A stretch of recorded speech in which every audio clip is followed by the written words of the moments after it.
The ruins of Kara's 9 stretched endlessly under the pale light of twin suns, a graveyard of metal and dreams where 3 million beings had once lived in a kind of harmony that now seemed like ancient mythology. Sergeant Maria Santos picked her way through the rubble with the careful steps of someone who'd learned that every shadow might hide an enemy and every piece of debris might conceal an explosive device. 5 years of war had taught humanity many lessons about fighting the Veilthran Empire, most of them written in blood and regret. The crystalline warriors moved with hive-mind precision that made them nearly impossible to outmaneuver, their silicon-based biology resistant to most human weapons, their collective tactical coordination far superior to anything human military doctrine could produce. But they had weaknesses too. Their reliance on group consensus made them vulnerable to sudden tactical changes, and their logical approach to warfare couldn't always anticipate the beautiful chaos of human individual initiative.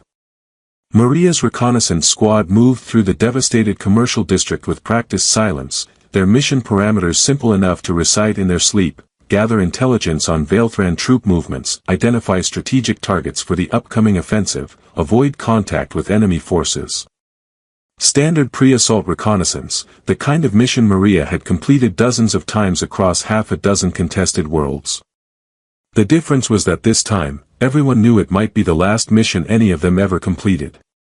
Movement, 2 clicks northeast, whispered Corporal Zhang through her comm unit, his voice carrying the tight control of someone managing fear through professional discipline. Looks like a full formation, maybe 200 units. Maria checked her tactical display, watching red dots crawl across the projection of ruined streets and collapsed buildings. 200 Veilthran soldiers represented enough firepower to level whatever remained of the civilian quarter, which meant they were either preparing for the human assault or conducting their own reconnaissance in force. Copy that. Maintain distance and continue observation. We need movement patterns, not engagement. Her squad was good, for soldiers who'd survived long enough to develop the kind of intuitive coordination that kept people alive in impossible situations. They'd trained together, fought together, and buried too many friends together to have any illusions about the romantic glory of warfare. This was just another job in a war that had already consumed more lives than most people could count.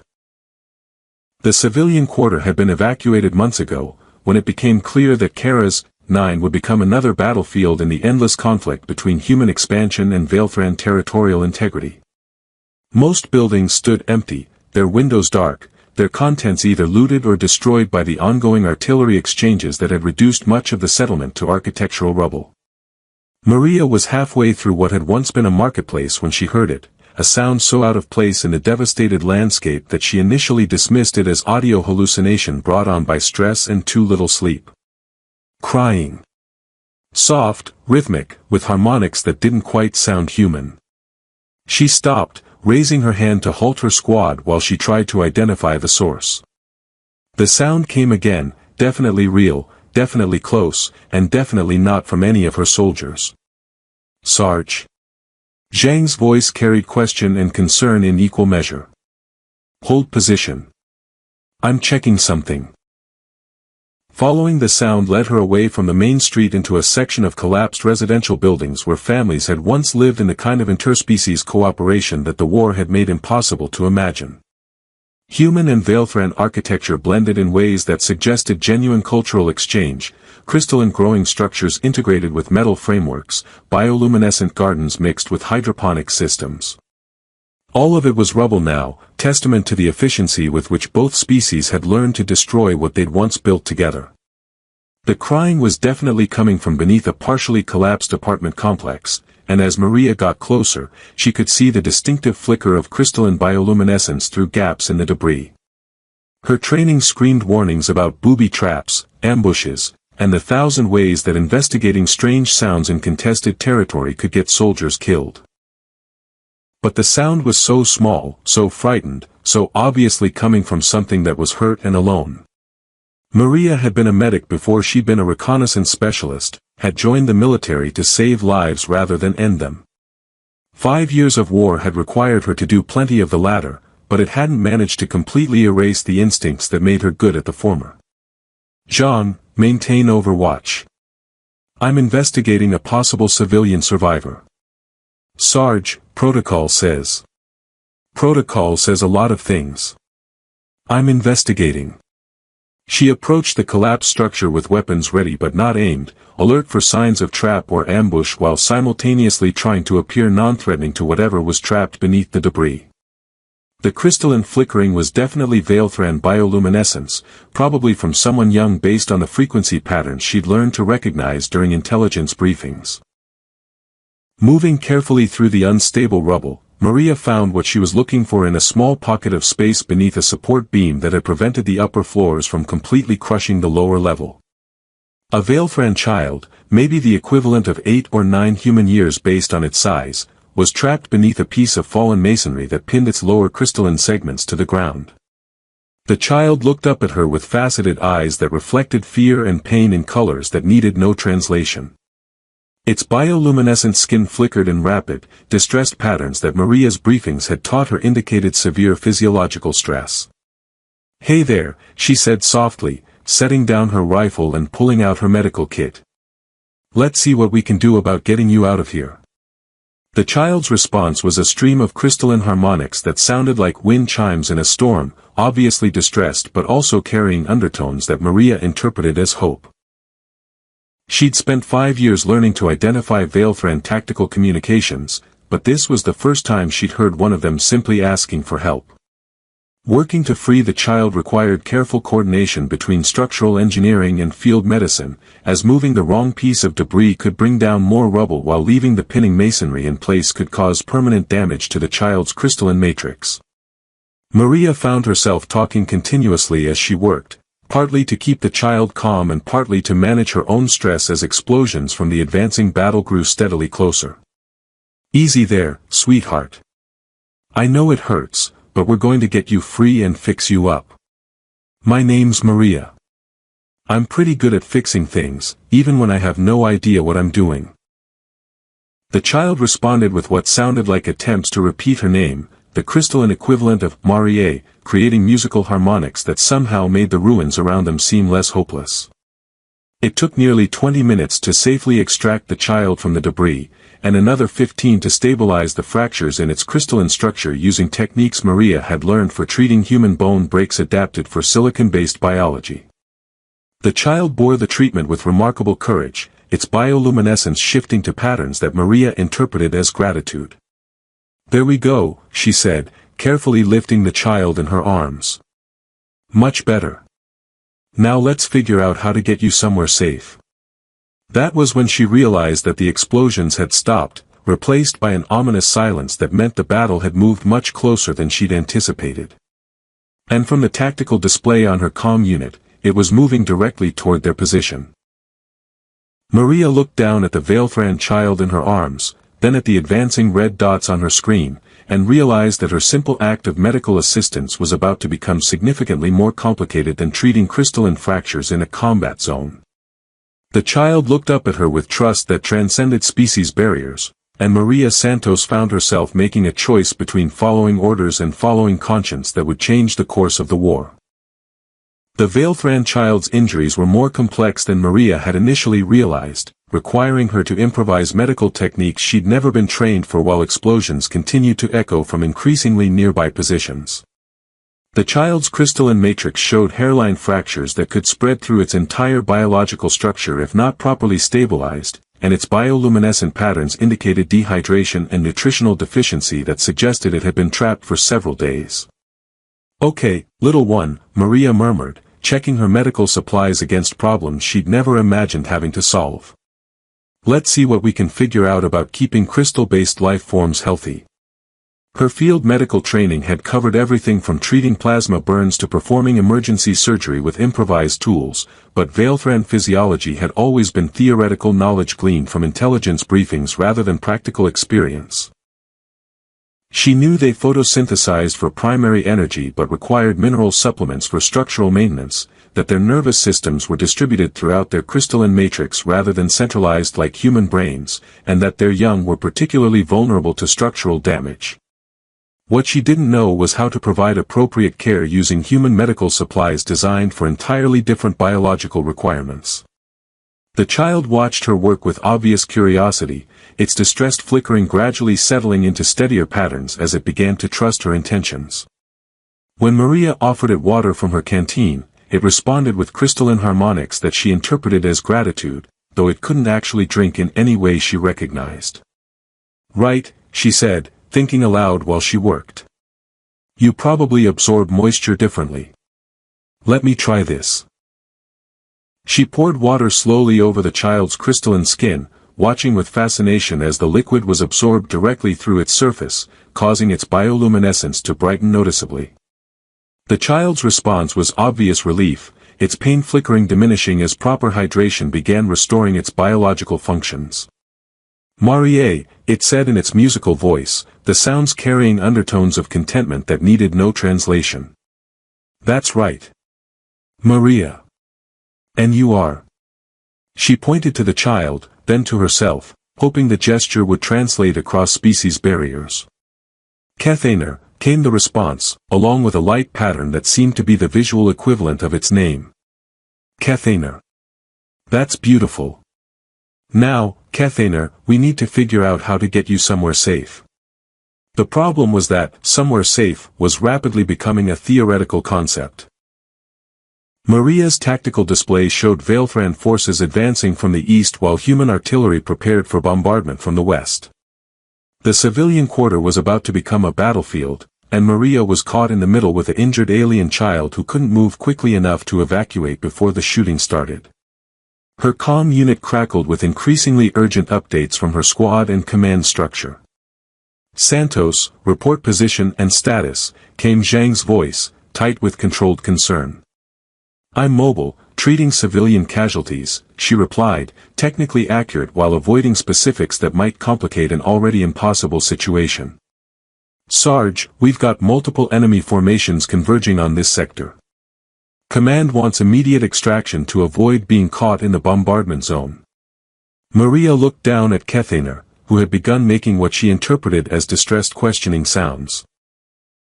The child seemed to understand that something was wrong, even if it couldn't follow human military communications. "Copy that. Moving to extraction point now." But even as she said it, Maria knew she was lying. The extraction point was 2 kilometers away through terrain that would be impossible to traverse quickly while carrying an injured child. And even if she could reach it, arriving at human lines while carrying a Veilthran would require explanations she wasn't prepared to give. The sound of approaching combat grew louder, a mix of crystalline weapon harmonics and human explosive ordnance that painted an audio picture of violence drawing closer by the minute. Cathainer's bioluminescence shifted to rapid, frightened patterns that made Maria's chest tighten with protective instinct. "It's okay," she said, adjusting her grip to carry the child more securely. "We're going to figure this out." But figuring it out required choosing between military duty and moral obligation, between following orders and following conscience. Maria's training said to establish contact with command, explain the situation, and request instructions for handling enemy civilian casualties. Her experience said that such instructions would likely involve leaving the child behind to avoid compromising the mission. Her humanity said that abandoning an injured child was not an option regardless of species or military protocol. "Cathainer," she said softly, "I need you to be very brave for a little while longer. There are some very loud, scary sounds coming, but I'm going to keep you safe. Do you understand?" The child's response was a crystalline harmony that sounded like trust set to music, followed by what appeared to be an attempt to wrap its small arms around Maria's neck in a gesture that seemed universal across species.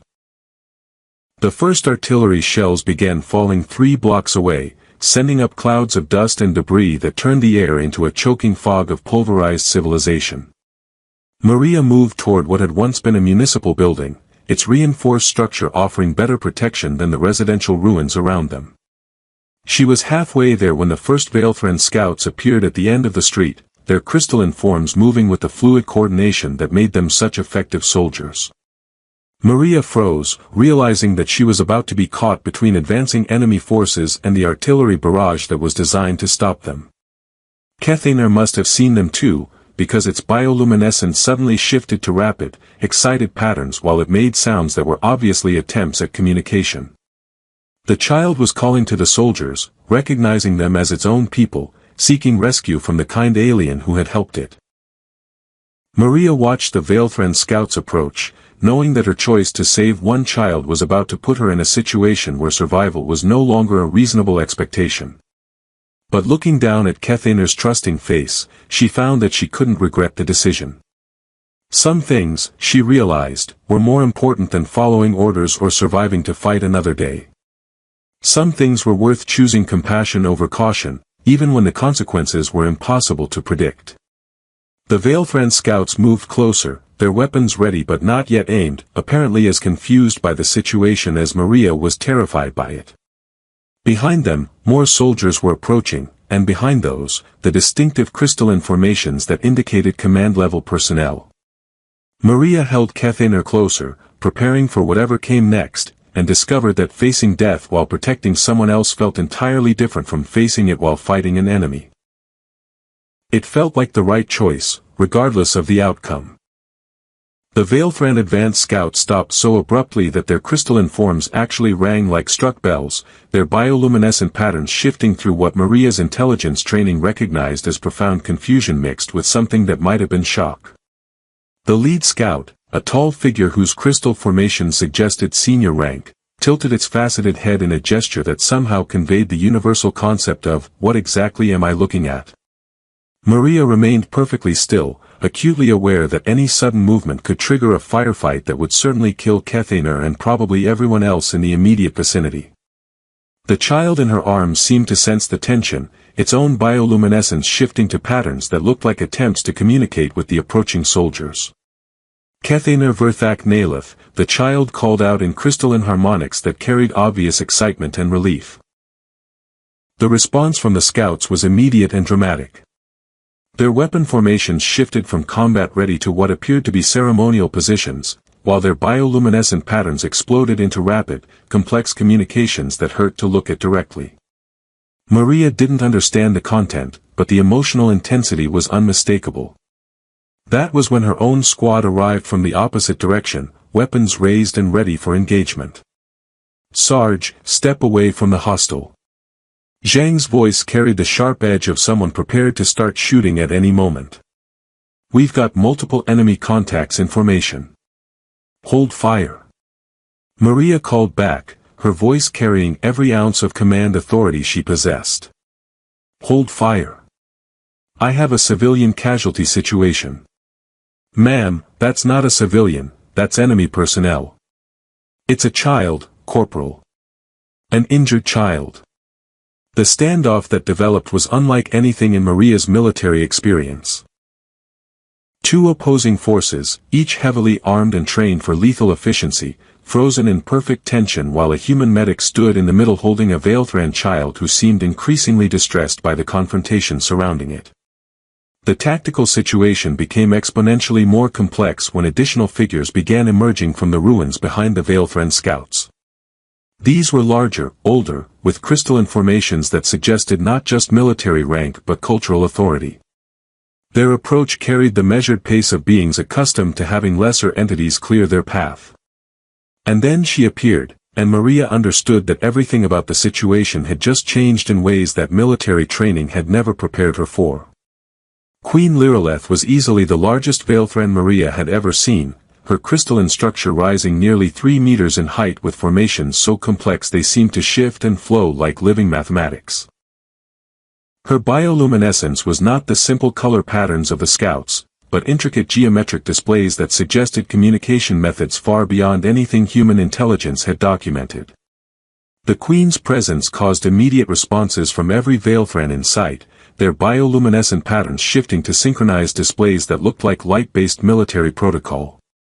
But her attention was focused entirely on Maria and the child in her arms, her faceted eyes reflecting emotions that transcended species barriers.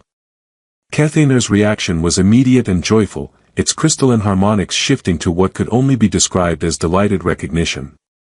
Lireleth Vor. Lireleth Vor Naleth. The Queen's response was a sound that Maria felt in her bones, harmonics so deep and complex they seemed to come from the crystalline structure of the moon itself. Pain, relief, fury, and something that might have been love, all woven into communications that human ears weren't designed to process.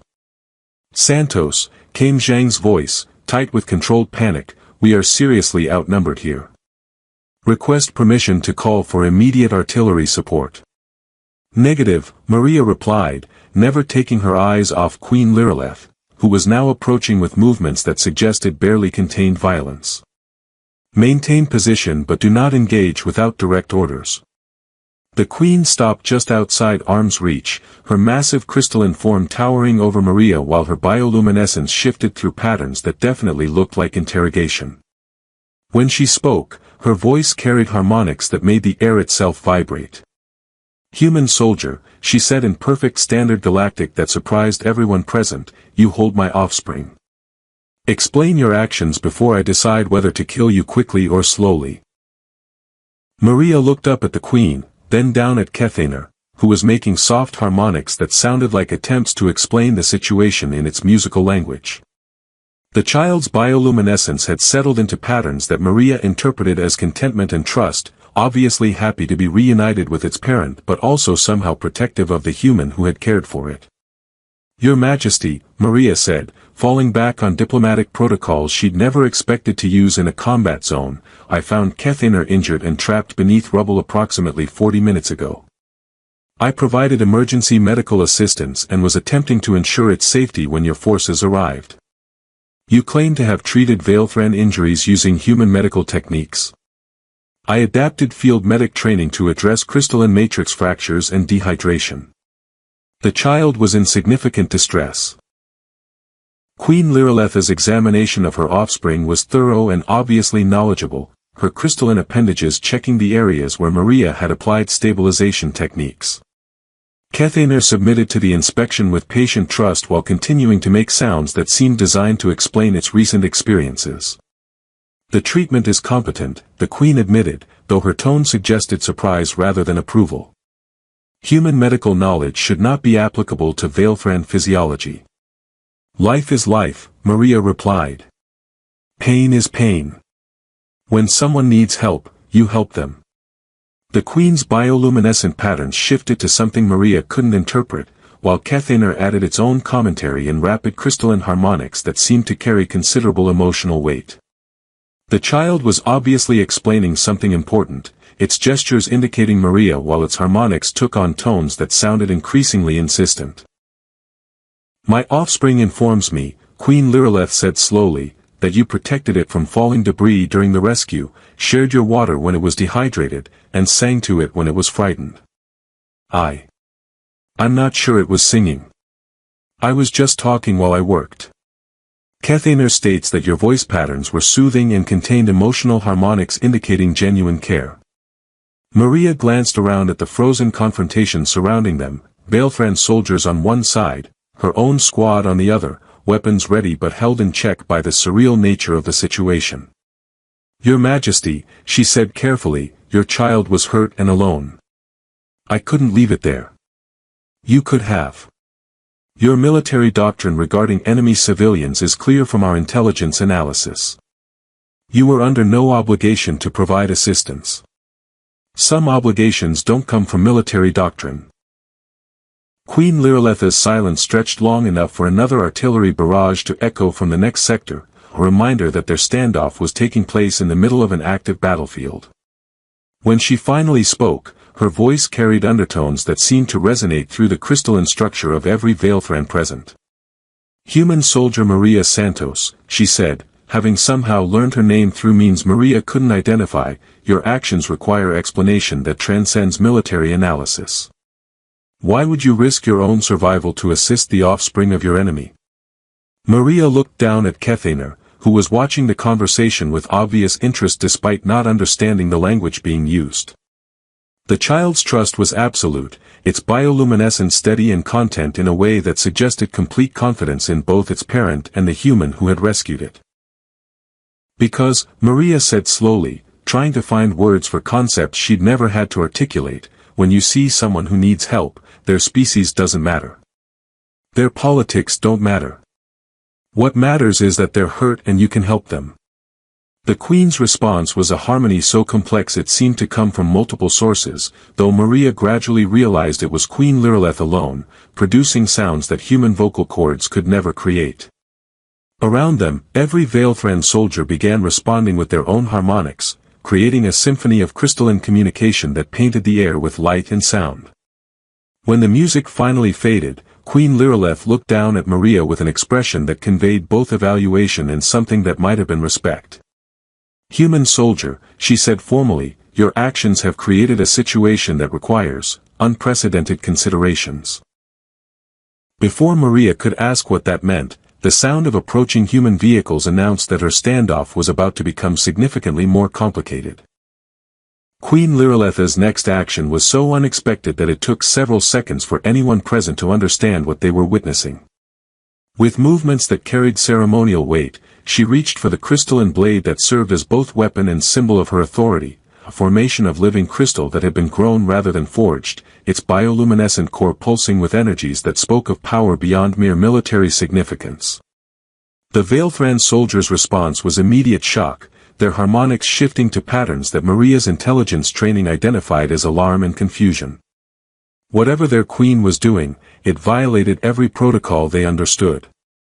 Queen Lireleth raised the blade above her head, its crystalline surface catching the light of the twin suns and throwing rainbow patterns across the ruins around them. Then, in a gesture that sent crystalline harmonics of astonishment through every Veilthran present, she placed the weapon on the ground between herself and Maria. The effect on her forces was instantaneous and dramatic. Every Veilthran soldier in sight immediately ceased combat positioning, their weapons lowering in synchronized response to what was obviously a command that transcended normal military hierarchy. The bioluminescent communication network that connected their forces exploded with light patterns that spread outward like crystalline wildfire, carrying the Queen's message to units across the entire battlefield. "What just happened?" Zhang whispered through the calm, his voice carrying the tension of someone watching incomprehensible events unfold. Maria had no answer, but Queen Lireleth provided one in words that would reshape interstellar politics. "I declare cessation of hostilities," she announced, her voice carrying harmonics that seemed designed to be heard across impossible distances. "All Veilthran forces are commanded to cease combat operations immediately and indefinitely." The silence that followed was more profound than any sound. Across the battlefield, the constant background noise of warfare, the explosions, the energy weapon discharges, the mechanical sounds of military machinery, gradually faded into nothingness as both sides tried to process what was happening. Maria's comm unit erupted with overlapping voices as human command structures tried to understand why their enemies had suddenly stopped shooting. Emergency channels crackled with reports from across the entire front, Veilthran forces laying down weapons, combat formations dissolving, artillery positions going silent. "Sarge," Zhang said aloud, abandoning communication protocol in favor of direct amazement, "I think you just ended the war." Queen Lireleth gently reclaimed her child from Maria's arms, her massive crystalline hands cradling Kethena with tenderness that required no translation. The child's bioluminescence shifted to patterns of pure contentment, obviously happy to be reunited with its parent while still casting grateful looks toward Maria. "Human soldier Maria Santos," the Queen said formally, "your actions have demonstrated something my people believed impossible. You have shown that humans possess what we call guarantee, the fundamental understanding that the protection of young ones transcends all other considerations.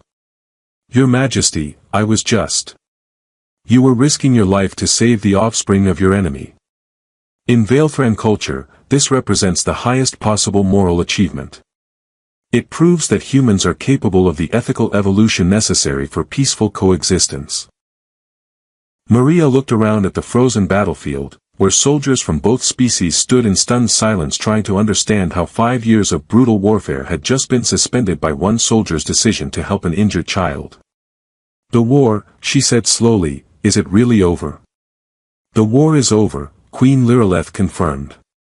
"Not because of military victory or political negotiation, but because you have proven that humans and Veilthrans share the same fundamental values when stripped of fear and misunderstanding.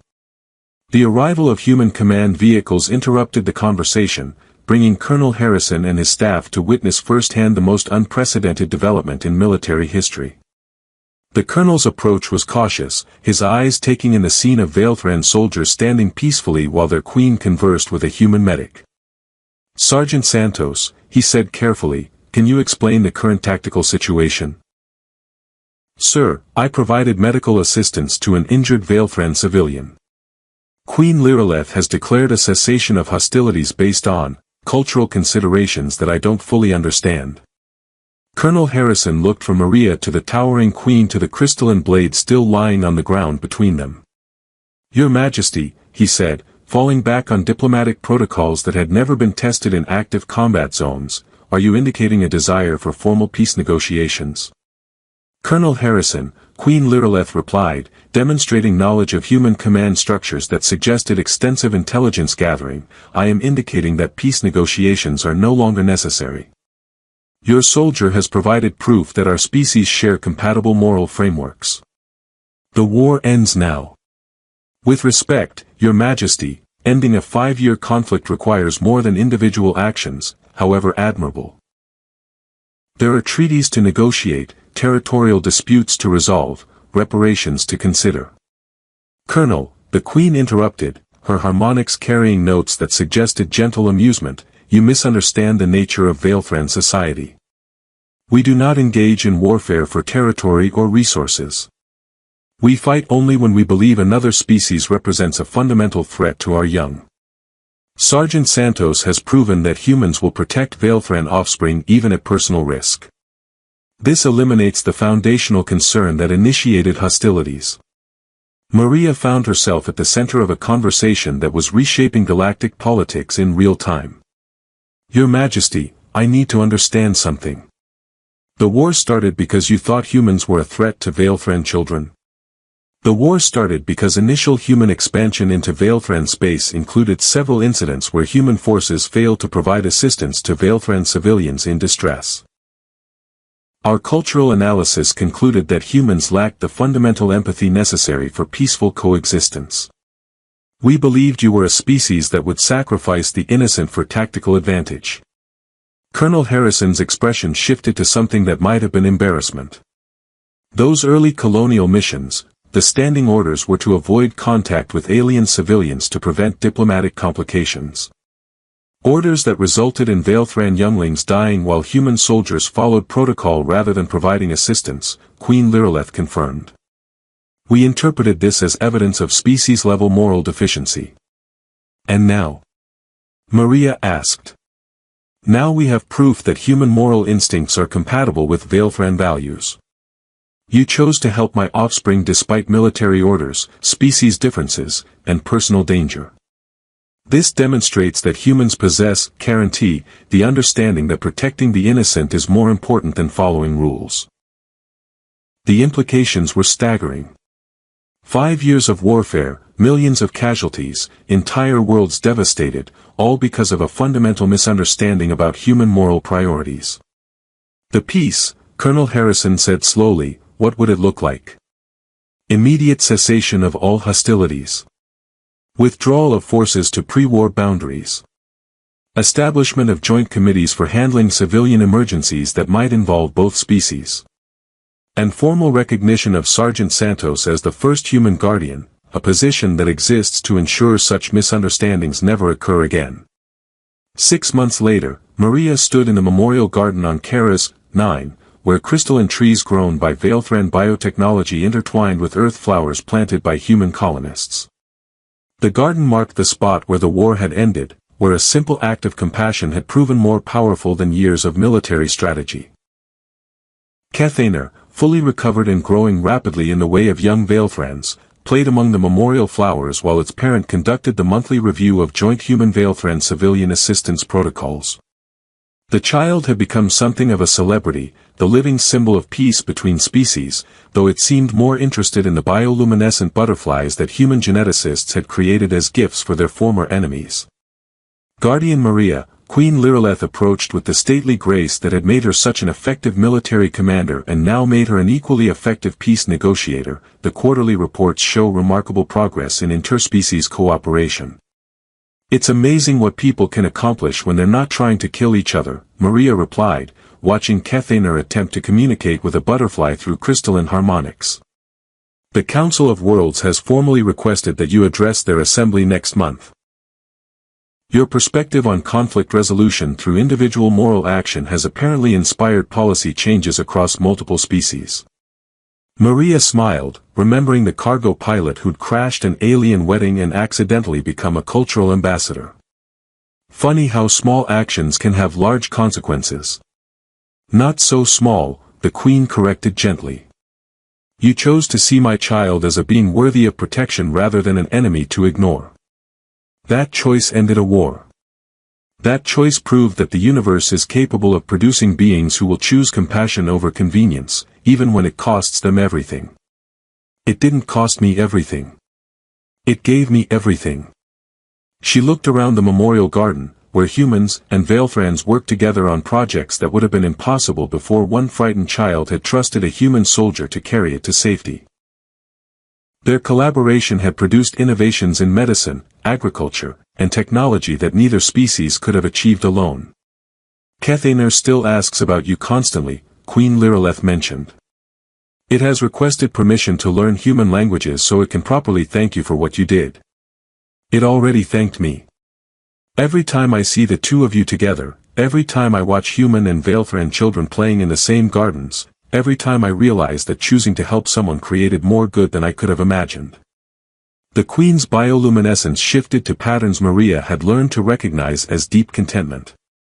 The first lesson we teach our young is that protecting others, especially those who are different from us, is the highest possible calling. You proved that humans understand this truth as well. We're still learning. But we're trying. That is all any species can do. Try to be better than fear teaches us to be. As the twin suns set over Kara's 9, casting rainbow patterns through the crystalline memorial trees, Maria Santos, former medic, former soldier, current guardian of the peace, watched human and Veilthran children play together in gardens that grew from the ruins of war. Sometimes, she reflected, the most important battles were won not by defeating enemies, but by refusing to see enemies where you could choose to see people who needed help instead. The war was over. The peace was just beginning. And it had all started with one simple choice: when you see someone who needs help, you help them. Everything else, Maria had learned, would take care of itself.